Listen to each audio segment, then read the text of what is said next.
So hello and welcome to blade learner. I am Sudhanshu and स्वागत है आप सभी का क्लास 12 की history chapter first bricks beads and bones की सब टॉपिक सीरीज में।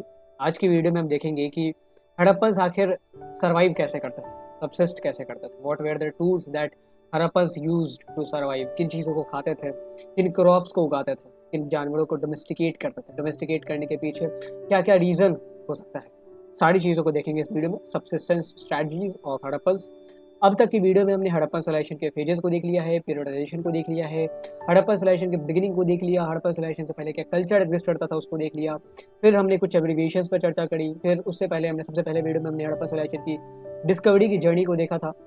तो आपने अगर उन वीडियोज़ को नहीं देखा है तो जो सब टॉपिक सीरीज़ की प्लेलिस्ट है उसका लिंक हमने डिस्क्रिप्शन बॉक्स में दे दिया है, आप वहाँ से देख सकते हैं। बाकी अगर आप डायरेक्ट वन शॉट देखना चाहते हैं तो उसका भी लिंक हमने डिस्क्रिप्शन बॉक्स में दे दिया है। Now let's get started with the quiz. पहले क्विज देख लेते हैं, क्विज को अटेम्प्ट कर फिर आप इस वीडियो में आगे बढ़ते हैं। सो क्वेश्चन ये है कि which of the following mature Harappan site is located in India.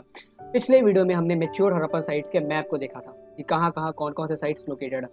तो आपको अब बताना है कि इनमें से यहाँ पे 4 ऑप्शंस दिए जाएंगे आपके सामने, इनमें से कौन सा जो साइट है वो इंडिया में लोकेटेड है। सो हड़प्पा दिया हुआ है, यहाँ पे छनहुद्रो दिया हुआ है, बनावली दिया हुआ है, गनवेरी वाला दिया हुआ है। आपको बताना है कि हड़प्पा, छनहुद्रो, बनावली एंड गनवेरी वाला, इन चारों में से कौन सा जो साइट है वो इंडियन ज्योग्राफिकल टेरिटरी पे लोकेटेड है। तो दिस इज अ सिनेरियो, आपको जवाब देना है एंड आप ये बताएंगे, आंसर तो देंगे ही, उसके अलावा ये भी बताएंगे कि अगर मान लें हड़प्पा को आप मानते हैं कि वो इंडिया में लोकेटेड है तो आपको ये भी बताना है कि वो इंडिया के किस स्टेट में लोकेटेड है। एक एडिशनल हमने आपको टास्क दे दिया। आप अगर ये बताएंगे कि ये आपका सही आंसर है, लेट्स सपोज छनहुद्रो का आपने एग्जांपल दिया कि छनहुद्रो इंडिया में लोकेटेड है, तो आपको बताना है कि किस प्रोविंस में, किस स्टेट में लोकेटेड है, क्या ये राजस्थान में लोकेटेड है, या हरियाणा में लोकेटेड है, या पंजाब में लोकेटेड है, या गुजरात में लोकेटेड है, या यूपी में लोकेटेड है, महाराष्ट्र में लोकेटेड है। सो अब आगे बढ़ते हैं अपने वीडियो की तरफ, अपने टॉपिक की तरफ। The subsistence strategies of Harappans. Harappans आखिर सर्वाइव कैसे करते थे, हाउ डू द सर्वाइव, कैसे हड़प्पन्स सर्वाइव करते थे। So as per the evidences we have, Harappans used to eat many plants and animal meats to survive. वो लोग प्लांट्स जो प्रोडक्ट होते हैं उसको खाते थे, अलग अलग ग्रेन्स उगाते होंगे, अलग अलग अनाजों को उगाते होंगे, एंड एनिमल मीट्स भी कंज्यूम करते थे, जानवरों के मांस को, जो गोश्त होता है उसको भी वो लोग कंज्यूम करते थे। एविडेंसेस कहाँ कहाँ से मिलते हैं, सबसे पहले देख लेते हैं कि किन प्लांट क्रॉप्स को वो लोग उगाते थे अपने कंजप्शन के लिए, एंड किन किन जानवरों के मीटों का कंजप्शन करते थे। तो here we have some plant product and here we have animal product. Plant product में सबसे पहले आता है wheat. Wheat was most commonly used plant product. उसके बाद हमारे पास बार्ली आता है, देन द लेंटिल जो चना होता है, देन सेसैम, देन आपके पास मिलेट आता है। राइस के भी एविडेंस है लेकिन राइस बहुत रेयर मिला है, बहुत ही कम हमने राइस के एविडेंसेस को प्राप्त किया है। बाकी ये जो wheat, barley, lentil, sesame and millets हैं, इन पाँचों छः को हमने भारी मात्रा में खोजा है। एंड उसके बाद हमारे पास एक चिकपी भी था। तो these 6 were the plant products that were being cropped by Harappans. उसको पहले क्रॉप किया जाता था, यानी कि उगाया जाता था, इसकी फार्मिंग करी जाती थी, देन फिर वो लोग खाते थे। फार्मिंग का तो हमने देख लिया कि बहुत पहले 7000 BC के अराउंड ही ये फार्मिंग शुरू हो गई थी वहाँ पे मेहरगढ़ में, ठीक है। तो फार्मिंग की धीरे धीरे और एडवांस होती जाएगी। फार्मिंग के ऊपर भी अगला वीडियो होने वाला हमारा कि भाई वो लोग कौन कौन से एग्रीकल्चरल टेक्नोलॉजीज़ का इस्तेमाल करता था, इरीगेशन कैसे होता था, फ्लोइंग फील्ड की कैसे की जाती थी, मैनुअली की जाती थी या बुल्स की मदद से की जाती थी, या कोई मशीनरी होती थी। सारी चीज़ों को अगली वीडियो में देखेंगे। एनिमल प्रोडक्ट में वो बेसिकली मीट्स कंज्यूम करते थे, मे बी शायद दूध और डेयरी का ज़्यादा इस्तेमाल ना होता उस वक्त। एंड प्लांट प्रोडक्ट में एक बहुत कॉमन क्वेश्चन पूछा जाता है, शुगर केन के हमें अवशेष नहीं मिले हैं, शुगर केन का कोई भी एविडेंस हमें नहीं मिला है। ये जितने भी वीट, बार्ली, लेंटिल, सेसैम हमने अभी नाम लिए हैं उस सब के हमारे पास ग्रेन्स के अवशेष मिले हैं। जब हमने खुदाई करी तो we found the seeds of those grains, but sugarcane का हमें कोई भी अवशेष नहीं मिला है। इससे ये अंदाजा लगाया जा सकता है कि वो लोग शुगर केन नहीं खाते होंगे। एंड इससे ये भी अंदाजा लगाया जा सकता है कि प्रोबेबली उनको चीनी बनाना नहीं आता होगा, probably they were not used to making sugar.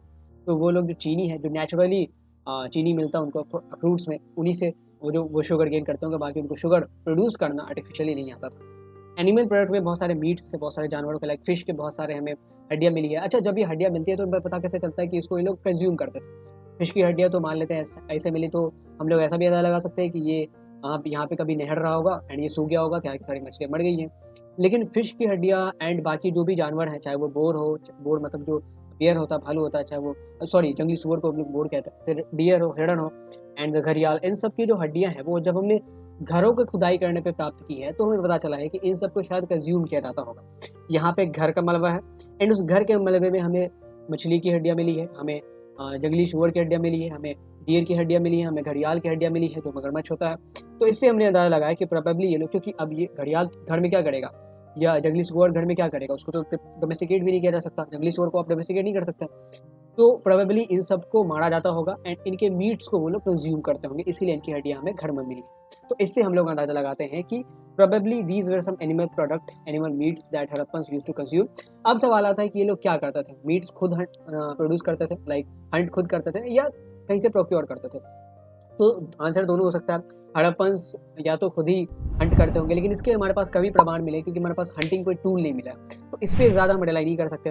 हो सकता है कि वो किसी अदर हंटिंग कम्युनिटीज से, उस ज़माने में शायद कसाईयों की कोई कम्युनिटी रही होगी, तो उनसे वो लोग मीट प्रोक्योर करते थे, मीट खरीदते होंगे। सो इधर the Harappans Hunt by themselves, जिसके जो अब चांसेस है बहुत कम है, क्योंकि हड़प्पन्स एक तो नॉन वॉयलेंट नेचर के थे, बहुत अहिंसक नेचर के थे, तो वो लोग खुद से हंट नहीं कर सकते हैं, उनके पास कोई टूल्स वगैरह भी ऐसा कुछ खास नहीं था। बाकी बहुत सारी हंटिंग कम्युनिटीज़ एग्जिस्ट करती थी ऑल ओवर इंडिया, वो लोग फैले हुए थे, तो उन हंटिंग कम्युनिटीज से मे भी वो लोग फिश के मांस को या जंगली सुअर के मांस को या घड़ियाल के मांस को वो लोग खरीदते होंगे। बाकी ये एनिमल प्रोडक्ट वगैरह का हमारे पास एविडेंस कहाँ से मिलता है, तो we found grains remains have been found, कि जब हमने घरों की खुदाई की, जब हमने ज़मीनों की खुदाई की, तो हमें ग्रेन के रिमेन्स मिले हैं, यानी कि सीड्स मिले हैं कुछ पुरानी, लेंटिल की, सेसैम की, मिलेट्स की।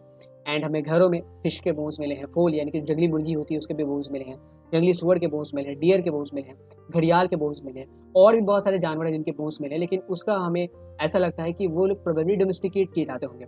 लाइक अगली जो स्लाइड उसमें आप देखेंगे कि सम एनिमल्स में डोमेस्टिकेटेड टू, कुछ जानवरों को पालतू भी बनाया जाता था। क्यों पालतू बनाया जाता था? क्योंकि उनकी ना रिकरिंग यूज़ है। लाइक अगर आप जंगली सुअर से काम लेना चाहें तो आप कितना ही काम लेंगे, वो परेशान कर करके आपको मार देगा। तो जंगली सुअर को आप डोमेस्टिकेट नहीं कर सकते, मछलियों को डोमेस्टिकेट नहीं किया जा सकता, घड़ियालों को डोमेस्टिकेट नहीं किया जा सकता, हिरण से आप क्या ही काम लेंगे, वो तो बेचारी पहले से ही कमज़ोर है।